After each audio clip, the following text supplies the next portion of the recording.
We are back, the All 32 pod. Mike Giardi, Will Parkinson alongside. Want to jump right into this show because we got a lot to get through and we have to work through some feelings that Will may be experiencing currently after the performance last night. So a reminder, the show brought to you by Prize Picks, the exclusive daily fantasy partner of the CLNS Media Network. And Game Time, best tickets, best prices to get you in to see any event you want to see. Let's get right to it. Pittsburgh, Jets, Sunday Night Football.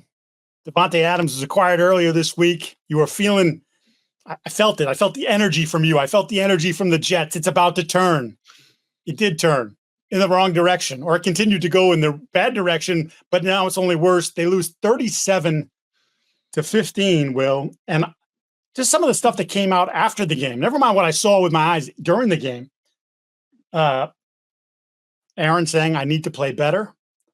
Garrett Wilson says, I'm playing like shit. And then, of course, the comments about energy, which came from a lot of different places in the locker room, and the energy just wasn't there. Is it broken at 2-5? They're very close. I think we went from this.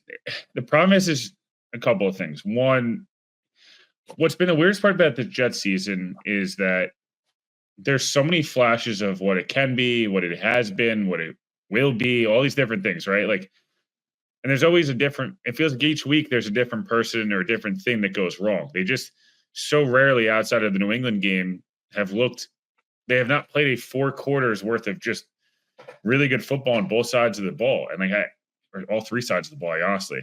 And the special teams has been horrible all year. It's a huge pain point.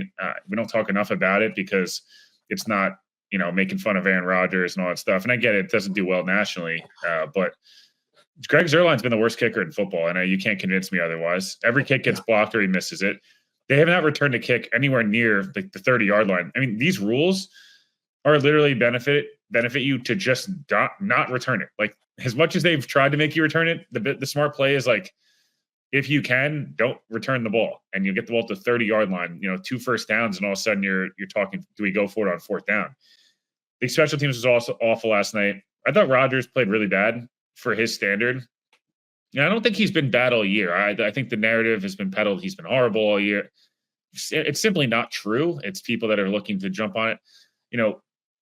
I thought last night, mostly of the Minnesota game, and I thought the Tennessee game, he was not good, generally speaking. He has nice throws in every one of these games, but generally speaking, he's not Rodgers and what we expect. I thought New England, he was amazing. I thought Buffalo, he was honestly really good. I thought at times in San Francisco, all things considered, he actually looked pretty decent.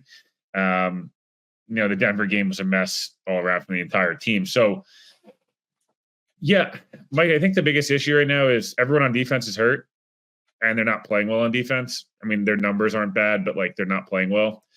And offensively, every single play, 10 of the 11 guys do something right. There's always one guy that does something wrong, and it's crippling them. It's perfect play lined up. I think the encapsulation of yesterday, I'll get to the Garrett Wilson interception quickly before we move on to the Steelers in a second, because I think the reaction to the Steelers has been asinine. Russell Wilson was terrible last night. I don't know why anyone's telling you he was good. No, he wasn't terrible, but he was not good. And I think don't allow George Pickens being a superstar jump ball guy to confuse you with good quarterback play. Jets on 3rd down, I believe it was 3rd and 4 on their own side of the ball, but yeah, I would have gone for it, but it doesn't matter. Perfect play drawn up. The Steelers are playing a former match zone. Jets got exactly what they wanted. The middle of the field opens up like a C, and Davante Adams is wide open on a drive route across the middle of the field. Rodgers sees it. He waits. He's hanging in the pocket, and you see it going complete, and you're like, what just happened? And Tyron Smith, who I know guys get old quick in the NFL, but it's unfortunate. Tyron didn't look like this early on, and he didn't look like this in camp, but I don't know, maybe he had that really tough schedule early on, and the London trip, and I even had the bye and all that stuff, but his legs, he just is not moving well. And he gets beat by Alex Highsmith. He rushes Rodgers, and that's a 70-yard touchdown, walk-in touchdown. I mean, Davante, even at 32, 31, is scoring. And it's like that. And obviously the biggest play of the game, the Rodgers interception before the half was crazy because 15-6, the Jets are steamrolling Pittsburgh right now. I mean, the second quarter was a masterclass, and Rodgers starting to look much better. Garrett should have kept it more vertical. He didn't, but Rodgers still made, great interception. And the next drive or 2 drives later, they come out, it's 15-13, and perfect play drawn up. Garrett in the slot. He's running a wheel route, wide open. Rodgers hits him in the chest. Not only does it it would have been an easy touchdown if he makes one cut. Not only did he drop it, it bounced off his chest into the air 800 feet up. And then, it doesn't even, not only does it just oh, damn, they give up 3 there. They give away 3. They give away a touchdown. The game just totally spun. The whole thing was just so frustrating because the last 2 weeks in particular, really the last 4 weeks, strong argument can be made. They just should have won all 4 games. There's a much better argument you can make right now that they should be more like 6-1 than 2-5. And the way the NFL works, they don't, the Jets are losing every 1-score game. And then last night turned out to be a blowout. So I thought Pittsburgh, is who they thought they were. I think they're a well-coached team, overall. I think they have a good mentality about them. I still think offensively they're not well coached. So I've never understood the Arthur Smith hype. I thought he had the really one nice year during COVID. And it's really easy to look good when Derrick Henry and AJ Brown are your 2 best players during a season when there's no fans. I don't get it, and I thought I don't. Russ was just really not very good. I think their Steelers offensive line's a problem. I don't think TJ Watt didn't impact the game at all.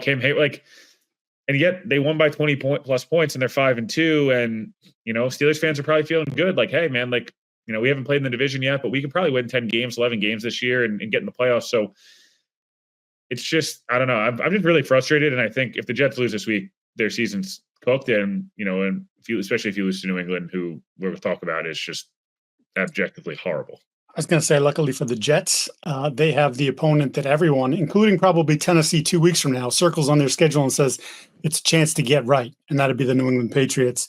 I'm glad you mentioned the Russell Wilson thing because I think it was the second jump ball that he threw to Pickens where he literally underthrew him probably by 3 yards. It hit Isaiah Oliver, bounced in the head, and then hit him twice. Yeah, I mean, whatever. That had nothing to do with Russ, right? That was Pickens, who we know has the physical ability to be an elite receiver or a really damn good one, but he has the mentality that he drifts in and out, and he's drifted in and out for the entirety of his career so far. And someone will end up paying him money and probably regret it because he doesn't have the maturity, and there's a reason why he went in the second round and not the first with the physical talent he had. But the Steelers there's a belief that Mike's going to put him in the right place. And there is this culture that they have there that has lasted for decades upon decades. There are three head coaches as, I'm sure you're really pleased with the open last night with Michael Keaton on. What? Seriously, I had to wheel this one right into you. No, but what? And in all seriousness, and I know a lot of people that listen to the show are Pats fans, and and probably the Jets, whatever. I don't get it. I truly, and that's a conversation we'll do in the offseason. I think I'm cold running it by Mike. We'll do a rebuild each franchise or what each an offseason preview each team and all that stuff. I've never understood the all Jet stuff's funny at times, with the butt fumble. Look, Mark Sanchez literally fumbled by running into his own teammate's butt, and the Patriots won by 40 points. That's funny. I objectively, I get it. Right. The Michael Keaton thing was just felt so out of bounds for no reason. Where it didn't. I don't know. I thought that was so unprofessional from NBC. What you want to say is that if I'm Woody Johnson and I'm the Jets, and the next time Football Night in America comes rolling around, I give them the middle finger. Not that you can say we don't want to be on Sunday Night Football. No, that's not. But I'm saying I'm not giving you. Yeah, what you don't get access. Sorry. Right. You guys thought it would be cool to roll Michael Keaton out there, and again, like you said, there are plenty of people that are watching this. Objectively, not even a top 2 Batman. Get out of here, buddy. Fantastic. But I couldn't. I saw your tweet last night. I'm telling you, I think any fan base, and I think it's funny when it's it's not towards you. And again, I get it. The Jets thing is whatever, but I don't think any Pats fan wants to watch Bill Belichick go on McAfee and we'll get to in a second, but sit there and just shred them and pretend that none of this is your fault.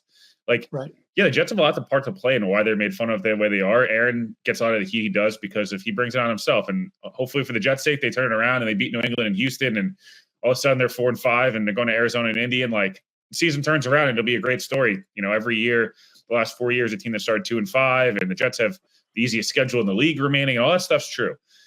But I don't know. It didn't sit right with me. It doesn't sit right with me the way Bill's handling stuff. It doesn't sit right with me the way some of these organizations right now are like handling stuff, or people that have these gripes with different organizations are handling themselves. It's just very odd behavior, and I don't know. I'm not a fan of it personally. I'm just not.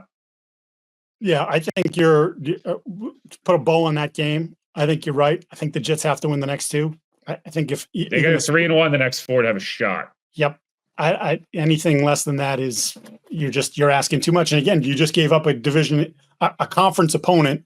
You just lost a game that we went in. You probably didn't feel like you were going to lose. You lost, not only lost, but you lost by a very lopsided margin. They got to get their bleep together, and they got to do it in a hurry, or they put a lot of resources into this football team and could get absolutely nothing out of it. To the next one, and you would talk about getting nothing out of it. Patriots jumped out to a 10-0 lead against the Jacksonville Jaguars in London. I almost texted you. I was like, said they're going to win 2 out of 3. Like, I feel great right now. Yeah, and then it went to hell in a hurry. They get outscored 32-6 to finish the game. They lose 32-16. Basically, the fourth quarter was a large part of the fourth quarter was garbage time, which has been a running theme with this team as they get into these big holes. The Texans, same thing. And then they put up some stats and you go, ooh, look at, okay, just again, to tamp it down a little bit, you're getting smoked when the game matters. But I think, well, the first thing I want to bring out is the comments right after the game. Okay. Gerard Mayo comes out and calls his team soft. Didn't say we're playing soft. He said we have a soft football team. Someone followed up on it about the coaching staff, and he sort of kind of ducked that question a little bit, and then it was brought up again later, and he's sort of like, I'm regretting what I'm saying here. This is what I said. Well, a 6-hour flight over the Atlantic Ocean, and we spoke with him at 9:00 this morning. He spoke again on the radio right after, and right after he spoke to the media, when he spoke to the radio station, WEI, the Greg Hill Show, that he's contractually obligated to do, he corrected. He said, he was asked a question about being soft, calling your teammates soft. Are you worried about it? He said, wait a minute. Just want to correct this. We're playing soft. I don't think we have a soft football team, but we're playing soft football right now. Can't put the cat back in the bag, man. You called your team soft. It's the same thing as the cadence thing with Salah when he was like, yeah, we got to get maybe the cadence. We got to take a look at it. And he's like, I didn't say we have to take a look at it. I just said that we have, no, you said it. Maybe no, you said it, and you can't put it back. And so his point when he was asked about the follow-up, just as it was in the postgame, was, to me, a tough football team stops the run, runs the football, and he threw in special teams in there. His special teams got off to a great start, but have been kind of not a disaster, but they haven't been great. And then they give up the 96-yard touchdown, which really, that was pretty much the ballgame right there. Yeah. But run defense, run offense, the last 5 weeks, starting with the Jets game. 133 yards rushing to the Jets. You had 78. 49ers, 148 to 73. Fins, 193. You had 151 in that game, but you decided to pass way more than you should have. That was Jacoby's last start. 192 to 82 against the Texans, and 171-38 against the Jags. Again, some of the totals at the end were a little lopsided because of game situation. But they called 17 runs in a row, the Jags did, against the Patriots, and 22 of their final 23 offensive plays. They just ran it down your throat and got first downs after first downs. They had an incredible drive that lasted over 11 minutes, 17 plays that they got no points out of because Doug Peterson went with analytics instead of making it a 3-score game, and they get stuffed on 4th and 1 on the 5-6 yard line. But they're getting emasculated. They've been getting emasculated. They tell us, Jelani Tavai sat there in front of me. I said, what about the run defense? Do you feel like you just don't have enough guys? Trying to give them an out. Hey, Barmore's out, Bentley's out, Peppers, he's on the commissioner's list, all these different things. And he says, no, we get the guys in the room to do it. And, That week it was, well, it's just one play here or one play there. 10 guys are doing the right thing and one guy is doing the wrong thing. Well, yesterday it was same run, same place, over and over and over again. They couldn't stop it. The coaches couldn't adjust to it. Hey, maybe bring the safety up in the box. Maybe bring the linebackers a little closer. Do something because what you're doing is not working. Couldn't do it. So Giardi is right. They are soft. But he's created now a whole other problem, right, Will? Because now he's tried to walk it back. So he's called his guys out publicly, and now he's trying to takes the fishing hook and he's reeling it back in. Nope, you can't do it. And this is the thing, and I wrote about it for Boston Sports Journal. We're taping this Monday at about 5 o'clock. I wrote it after Mayo got done talking with us here on Monday morning. It's happened over and over again. His messaging has been so bad. I have never, honestly, I covered a lot of different sports for 25 years in this market.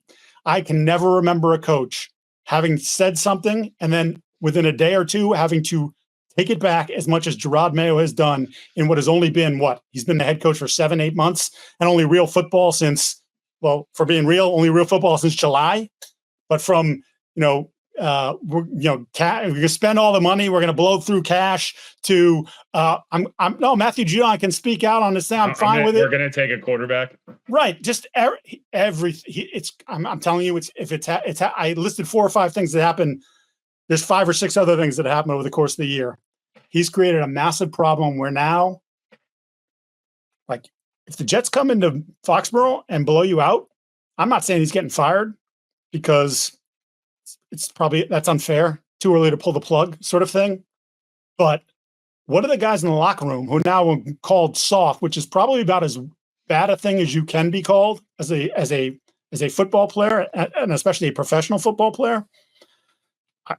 I'm curious your take from the outside looking in. It feels like as much as we knew this roster sucked and this was a rebuild, that he is creating more problems for this football team between his actions, his words. I mean, hey, we're going to change the lineup a little bit. Jalen Polk's in the game on the 4th play and as targeted right away. Like there's a lot of things that don't make a lot of sense, and they're 1-6, and it feels like they're spiraling. Yeah, there are a couple of things. You hit on most of the stuff I was going to hit on. I'll just hit on the Mayo point quickly before we move on. It's like a couple of things. One, I felt like there was a lot of issues last year with New England in terms of I don't know how much I say on it. There was a lot of, I think, butting of heads, maybe a little bit internally of Belichick and Mayo at points, whether it's defense. Massive. You're not massive problems behind the scenes last year. I don't know how much I want to hit on it, but there was I've said it in other places. We haven't been doing the podcast long enough that we got into that, but like I've said all along, these are my guys, and that Gerard plays a part in sort of the unraveling of last season because there was a massive divide, and he was acting one way while the team was trying to do something else because he knew he was the next guy whenever that was going to come. Yeah, I think that's a problem. I think you see it in the way it obviously pissed Bill off. Like, let's not, again, I said I don't like what Bill's doing because I think he's defending his guys, but I think Bill's trying to be a coach in the league again next year. And I just feel like he's being like really, really critical and dancing on their grave a little too much for me for a guy that like is trying to rebuild his image is that he's not this guy and he's kind of still doing it. And it's fine. Like, wait a minute though. He feels really bad for those guys. He's sad for those guys that they're being called soft by their coach. I mean, I wanted to vomit when I saw that because you want to talk about someone who just doesn't, like Kyle Duggar, for instance, would not be on this football team if Bill Belichick was still the head coach. Ask Kyle Duggar last year how he felt about his contract talks and where they went last year and how he got treated. And now he's one of Bill's guys. I mean, nobody works harder than Kyle Duggar. All right, easy, Bill. Yeah, no, that part's annoying. But I think going into the year, I've said this probably on, I don't know, 6 of our 8, I guess 6 of our 7 recap of game weeks is like quarterback and coach. And I feel really good about where Drake May's at. I don't think he's been excellent. I think he's been good, fine to good. Yeah. And I think considering the pieces he has and what's around him, he probably falls into it. He's been good. Like his stat line looks good, which is fine. But like, there's a lot of positives there where you feel like, hey, we've refined this. We add some pieces on the offensive line. We're going to add some stuff here. Like there's a lot to take away even just from 2 starts now. Like there is. Like, and I think it's not going to get really any easier, but I don't necessarily know it's going to phase Drake. Like if I'm a Patriots fan, like that's the one thing I feel good about right now. I honestly don't really feel good about anything else because even some of the young guys that I was actually really excited about, like, I don't know. I'm not saying Christian Gonzalez hasn't been good, but he certainly was better last year, in my opinion, in that short sample size.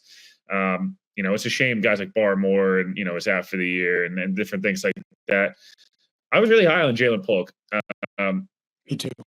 Stay up, dude. You got to stay up. Like, no offense, you have done nothing in this league, and I like Jalen Polk a lot, and I think he's going to figure it out. But like, easy, dude, easy. The Instagram, that's when it was like 10 games in, and he's like posting like ridiculous stuff, and you're like,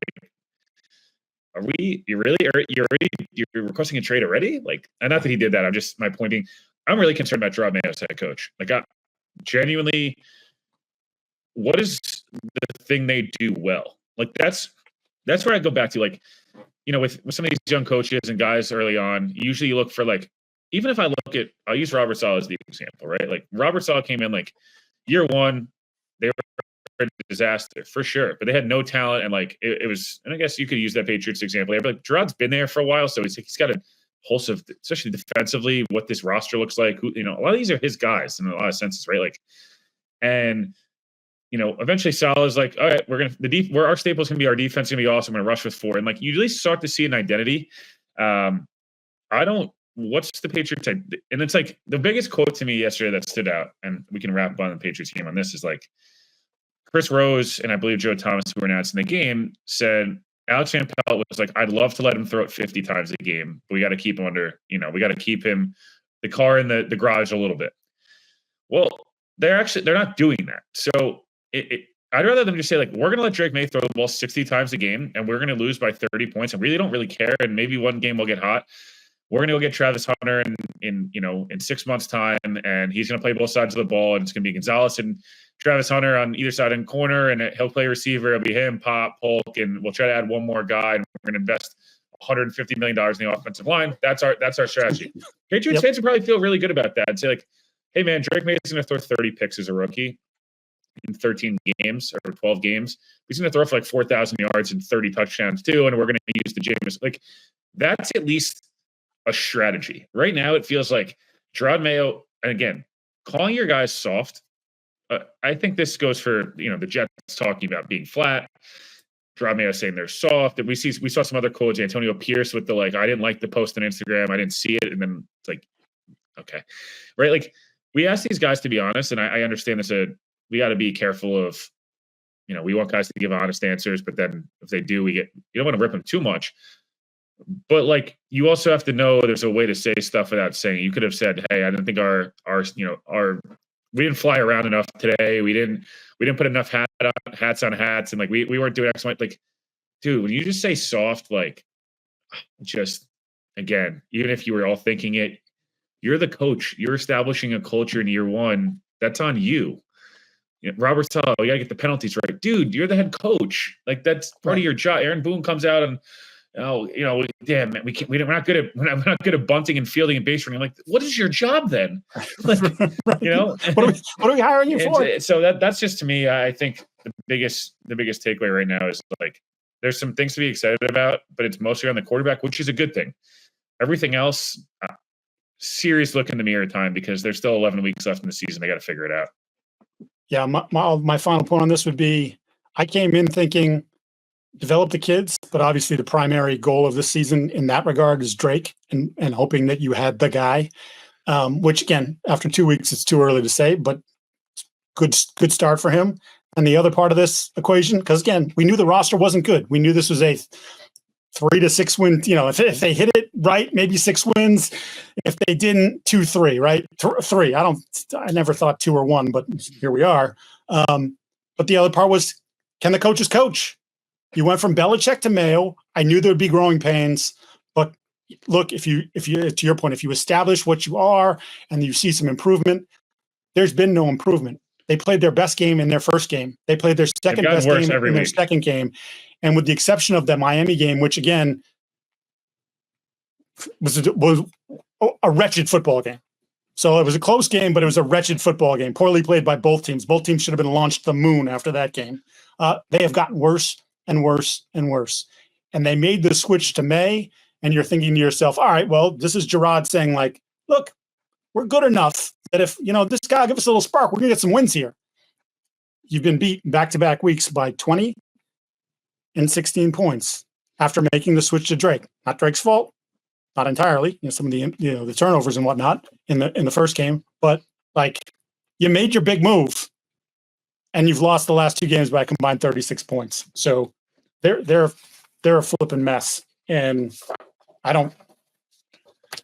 Like I said, 2 weeks from now in Tennessee, because I don't assume they're going to beat the Jets this weekend.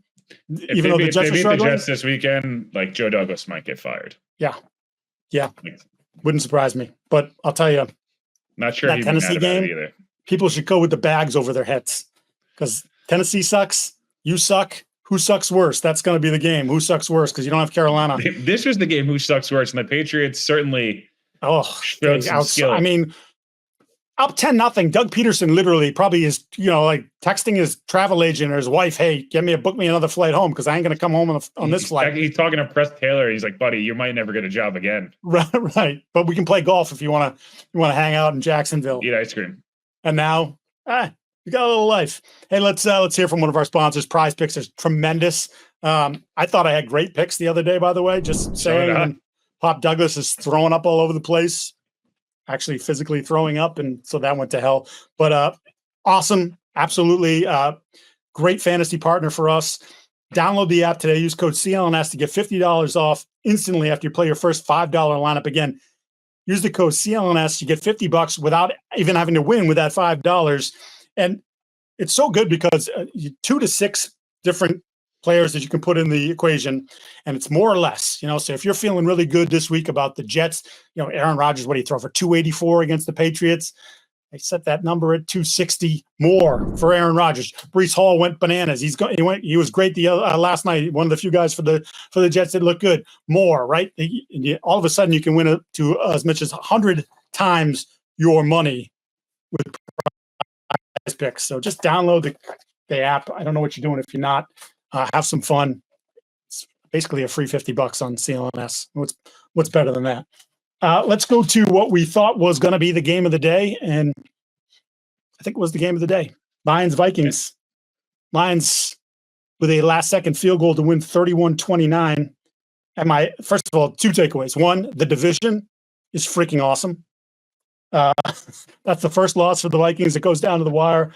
Lions playing great ball. Green Bay, we're going to get to. They're playing great ball. In Chicago, again, they were on the bye this week, but off to a really nice start. Caleb was really coming into his own the last few weeks. My other thing that just I couldn't help it as I'm watching the game going, and we talked about this on the preview pod on Friday, freaking Jared Goff, man. Like, starts off with 15 straight completions. One of my favorite completions of the year. Edge rusher comes around. He's in the pocket. It's a great shot, a close-up shot. The guy comes around, he's going for the strip, hits Goff. Goff's eyes never come off downfield. He shrugs off protects the football and then throws a dart to Amon-Ra St. Brown, I believe it was, in the seam about 25 yards down the field. It was just like, this guy, the way he's playing right now, has that offense humming. Like, he's not the guy that we remember with the Rams. He's not even the guy we remember from the Lions a couple of years ago. He's still not someone who's going to make plays off schedule. Like, he's not that quarterback, but it feels like he's even elevated his pocket presence to the point where he's doing things that I think that's a 4-game stretch now where he's completed 83% of his passes, which is the greatest 4-game stretch in NFL history in terms of completion percentage. So he's cooking, and they're clicking, and they're riding that sort of wave of Jared Goff right now. Yeah, a couple of things. I think I leave more encouraged about Minnesota out of this game than Detroit, because I'm pretty sure Detroit is the 1 seed. And I know a lot of the talk was, how do they work without Hutch? And I think, maybe they do maybe have more serious conversation. I mean, there's a lot of Myles Garrett conversation. Like, there's some edge rushers out there that they can maybe go get before the deadline if they need to. The Max Crosby thing, by the way, which you brought up, it makes more and more sense to me. It makes more and more sense. The Garrett thing's really affordable too, and Cleveland's a disaster if they don't want to pay him more cash. Right. If Hassan Reddick comes back the next 2 weeks and the Jets totally blow it, but he looks good, maybe the Lions are more inclined to take him on because it's a 1-year mercenary. There'll be plenty of guys they can go get. I don't worry about that. And again, we talked about Brad Holmes and his ability to come from that tree, and if he needs to go do it, he'll go do it. Detroit's really impressive. Golf has been awesome. Nothing about Detroit right now is surprising at all. They're one of the best run organizations in football at the moment. They're one of the best coached teams in the moment. They're going to lose a lot of these guys this year, but they got to go, run it back, and it's working out. So great win for Detroit. I'm not poo-pooing it at all. If I'm a Minnesota Vikings fan, I feel pretty good. I don't feel like I played my A game. I feel like I went against the best team probably in the league. I don't know. I think Detroit's better than Kansas City until just the way they've been playing. I know Kansas City's undefeated. We'll get to that. We can hit on Mahomes. If you're going to flop and you're going to get every call, if you're deking guys, pretending you're going to go out of bounds and then you don't do it, that's got to get somehow. They got to get that fixed as a league. You can you're either a ball carrier or not. But if I'm a Vikings fan, the reason I feel good is because didn't play my A game. Felt like I had a shot there to win it. Obviously, thought Sam had avoided danger 1 or 2 times, but overall was pretty decent. The interception by Brian Branch is a special player. I'm not going the first. Having a great year. Still ridiculous. But you're close to getting Hawk back. You played one of your 3 hardest games of the year, and you lost on the last second field goal. I don't know. I just feel like, to me, Minnesota looks like a playoff team still. And that, to me, is the question. I felt like the last couple of weeks it was getting ooh, it's kind of, we're starting to see a dip. And we saw a dip and they finally lost, but I also don't feel like that's a good loss. I don't know, maybe I'm overselling it. No, I don't know. I think Detroit's awesome and Minnesota looks like a playoff team. It looked like 2 playoff teams playing each other in a really good game. I think Sam Darnold's going to be in the spotlight every single week. And I think, again, his quarterback rating was over 100 if you're into the quarterback rating thing. I think it's been every game this year. He struggles a little bit out of structure at times. Not that he can't make the throws, not that he's not a good enough athlete, but he's not turning a scramble into a 15-yard run. It's a 4-yard run, those sorts of things. But I think that's going to be the thing. I think everyone's going to look at that and say, we know our defense, even if Flores has more guys on his defense than he had last year, I still think their secondary is a problem. Yeah. I still think the problem is their best guys are still older, and it's you're asking them to go 20 weeks with Gilmore and Harrison Smith being your guys is asking a lot. Right. I'll be curious. You talk about trade possibilities 2 weeks away from the deadline. I'm curious if they dip their toes in the water. Again, short-term, probably rental type guys. If the Jets lose the next 2, I'm calling the Jets and saying take our second-round pick for DJ Reed. Again, I don't think the Jets can lose the next 2, and I don't think they'll move him. But that's the type of guy that if you're the Vikings, you're okay, why not? Right. We have the money to do it. This is right. I don't know. These are 2 really well coached teams though. I don't know. Watching Jags Pats going into them, watching that, it's they're 2 polar opposites of Minnesota's an 8-win team on paper that's coached like a 12-win team, and Detroit's a 14-win, a 12 to 14-win team on paper that's coached like a 14-win team on paper. It's really fun to watch. Yeah, I mean the Lions thing. Jameson Williams was non-existent yesterday, and they still put up 31. I will say one gripe: Jameson Williams still somehow is more famous nationally than Amon-Ra St. Brown, and right. I'm still a bit confused how that's possible. Because he runs fast, and he went to Alabama. He runs fast, and he got in trouble for gambling. But Amon-Ra St. Brown wasn't a first-team All-Pro guy or anything. No. So very weird. I was listening to I won't say the radio station on the way home yesterday, and I was like, Did they just say the star receivers Jameson Williams? What am I listening to? That would be incorrect. Let's go to the other fantastic game yesterday that, again, was not like the first 2 games that we talked about on this pod. Pack beat the Texans 24-22. Walk-off win. Both teams now 5-2. Really an interesting contrast in quarterbacks, right? Because I think we both agree C.J. Stroud and Jordan Love are both terrific players. Young guys. Yeah. Stroud's younger than Love because Love obviously spent the first 3 years. Jordan Love's in his 5th year in the league, and I know. Forget about it. But he's played 20 games, 20 whatever it is, 25 games, 28 games, something like that. But Stroud, and you've talked about this, and last week he was back to being himself because, of course, he was playing the get-right game against the Patriots, and he throws 3 touchdowns, 86 yards passing, 10 completions, tying his career low, which happened to be set against a good Jets defense a year ago. And I didn't think he played that bad. They're not protecting him for squat. I think the Bobby Slowick stuff that we were on with this pod before the season started, I think continues to show itself. Like, this was a guy who interviewed for 5 head coaching jobs. Is probably going to be in the cycle and get a coaching job if they make the playoffs, and if this thing doesn't just crater. And I don't know that that's the right. He's not going to be the Jets head coach, man. Oh, baby, sorry, that would not go well for you. Just going to say that right now. No. He has improved enough. 3 second-half points, punted, I think, 3 or 4 possessions. And credit to the Packers and Jeff Hafley for the job he's doing, because I've been a little dubious about that. But they are really, really struggling. And I know Nico's out. I know there's all these qualifiers I keep putting in as I try to finish sentences. But, they've got to fix some stuff there. And I don't know if you can fix that offensive line the way it needs to be fixed against good opponents. And Green Bay is a good opponent. New England, not a good opponent. And be the kind of team that a lot of people felt like they could be going into the season. I said this with Stroud. I think Stroud's a top 5 guy. I'm not saying he's not. But if you remove – I thought week 1 and week 2 he was good, but got away with some stuff at times. I feel like he made some really special throws. Right here on this pod. There was 2 that got called back from a penalty. 1 was called out of bounds, whatever. Since then – 7 touchdowns, 6 turnovers, 4 from being interceptions. He's had 2 sub-70 quarterback rating games. Both their losses, he's, combined, 30 for 62, 1 touchdown, no 2 picks. Like, it's not about him not being awesome.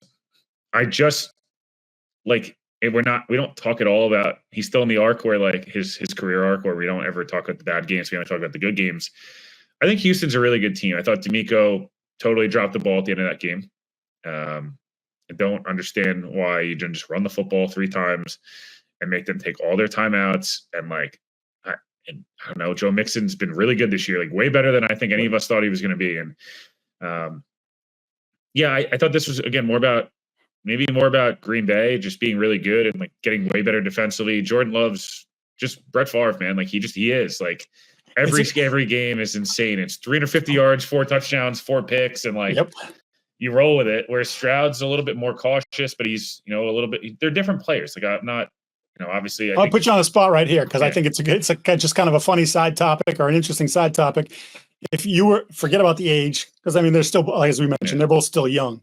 You had to pick one of them, Jordan or CJ. I'd still pick CJ just based on the fact that I really didn't like Jordan Love coming out of college, and I still am shaking off a little bit of I'm trying to be really objective and live in the moment of what we saw in the first 3 years. I thought he was just when he played a little bit, it was really concerning, but it's a lot closer than I think.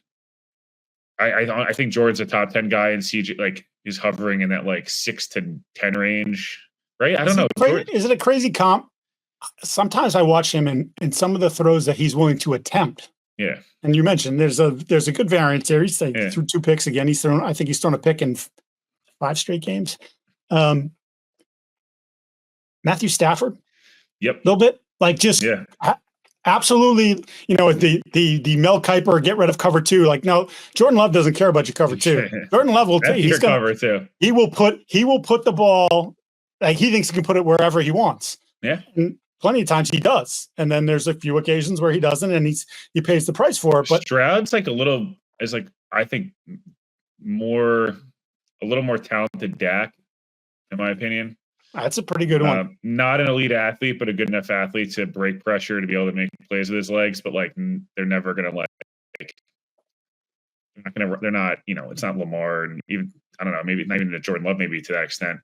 but like super accurate, not going to turn the football over a ton, but still going to have a couple of decisions where you're like, what were you doing? Right. I don't think like Jordan Love is like Rodgers at all. I think he has a lot of the Rodgers like mannerisms in terms of like the way he throws, being around him, but he's much more Favre in that sense. Or Stafford's a good one too. It's funny, Stafford's his favorite guy, but he plays nothing like Matthew Stafford. Right, nothing at all.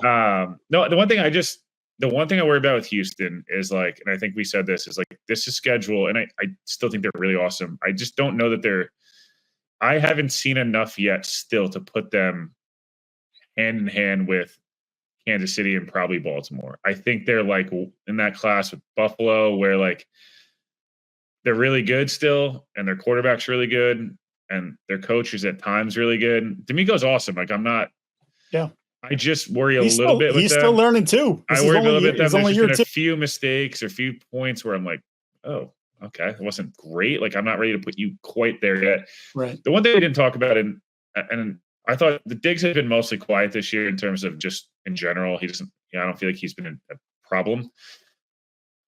And I appreciate the self-awareness. I'm never the bigger person there. I just still worry a little bit with Diggs, where like, is there going to be a game this year where someone gets under his skin and it's whether it's internally on the sideline and he boils over, which is what we've seen in the past, especially against Cincinnati in years past, or is it a flag? Is it something that just like cost them a game at some point or cost the relationship that he like just can't like, dude, just like I get triggered by people all the time too. I had to literally put my phone down and stare at the ceiling last night because I couldn't deal with the text and tweets and different things I was getting. But like, I just one time I'm like, Steph, just like, buddy, reel it in for a second. I would take it even further. And again, he's been never mind the pregame dust up with Xavier McKinney and whatnot, but like, I still wonder. Week 12, week 13, there's a couple games where he's been targeted 2 or 3 times. Yeah. He's not a big part of the plan. If he's not like, I'm Steph Diggs. Like, you got to give me the ball. And like his numbers are fine. His numbers are fine. 42 for 415. He's been fine. He's been a nice addition. Like, they didn't skip a beat when they came to New England in the get right game, and he lit them up. Like, he did a good job. Like, he's a good player still. Like, he gets 6 to 8 targets a week, and like if he's okay with that, that's great. But like, I don't know if that number dips if he's going to be okay with it. And the number is also inflated right now because Nico Collins isn't playing. Right. And I'm saying he says he's all about winning, but in December rolls around, and if he has a couple games where he's just not the guy. Not as involved as he thinks he should be, then I think that'll be a problem. Put a wrapper on this one, though, from a pack perspective. I mentioned Hafley, the job that defense is doing. McKinney's been a great add for them. He seems to have Jair Alexander when he's been on the field playing focused, which was a problem for him last year. He had some weird things last year that happened, including going out for a coin toss in which he wasn't the captain. Pass rush has been pretty good. Like that's he's getting more out of a defense than what is it? 7 first round picks on the defense, I think. He's getting much more out of them than Joe Barry ever did, and that's a pretty good place to go because there's never been any denying that there's some really good athletes on that side of the ball. They just haven't always played good football, and he's got to play better football. Yeah. I don't know. Hesitation. What do you got? I'm just thinking to myself, like, the NFC North is so awesome. Like, I don't know how to list it's so fun to watch right now. I think they have quarterback generally all figured out. Coach, one coach of the 4, I think is still a question mark. In Chicago, I think one quarterback. In Minnesota is maybe a question, but like, I don't know, like this division's going to be really damn good. It reminds you a little bit of, hold our horses here, but like a little NFC Westish in that late 2000s, early 2010s, where it was like even the bad teams were like it could beat anybody, right? Like the Rams weren't good then, but like, man, I didn't want to go play the Rams with that D line and different things. Like I don't know, they're good. This division is really good. It's a bloodbath, and that division could come down to the last week, and it could be 3 teams competing for the division title when you get down to the end. Before we wrap this up, and we're going to get a couple more, got to talk to you about Game Time, which obviously playoff baseball. You got World Series tickets? Because I know you're going to try to find your way there. And if you're going to, I'm going to be using Game Time and monitoring because on other apps that do not sponsor the show, yes, the tickets are the cheapest ticket. Standing room only is $2,300 a ticket. Standing room only, $2,300 a pop. Hey, honey, we're not going to make the mortgage payment this month. I had that conversation last night, and I was politely told we don't need to eat. She opted out. She said, if you want to go, maybe we're not doubling up that price. And I can assure you, you're not buying 4 tickets. Well, to your point, Game Time, unbelievable app. Game Time picks, filters out all the fluff to show you only incredible deals on great seats or standing room, if that's what it has to be in a building for Yankees Dodgers World Series.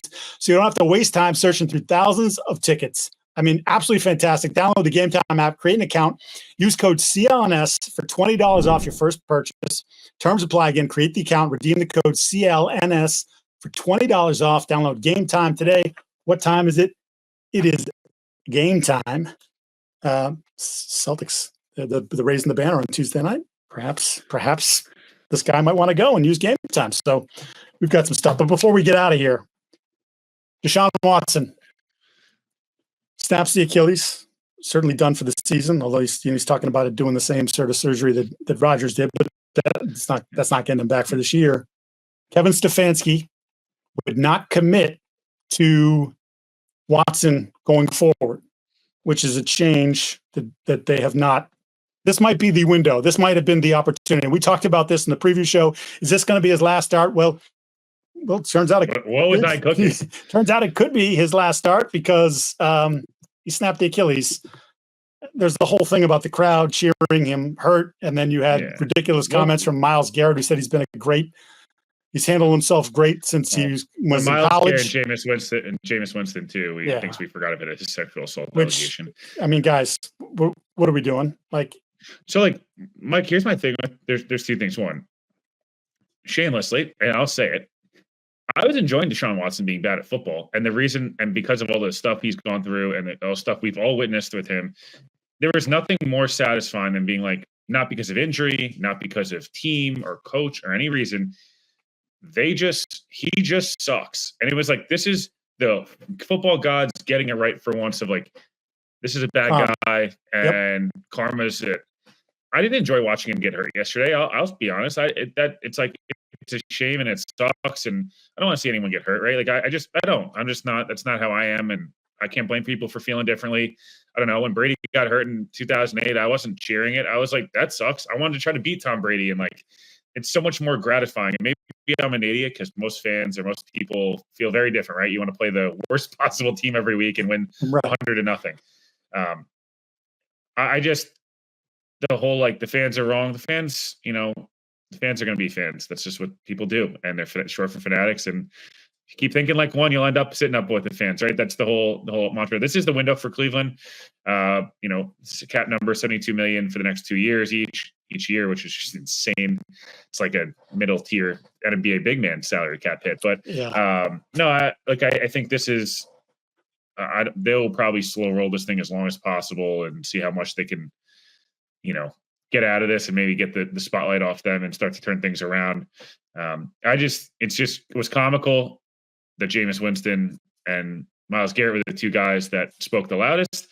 And again, I was enjoying DeShaun Watson being bad at football because of what's going on in the past, not watching him get hurt.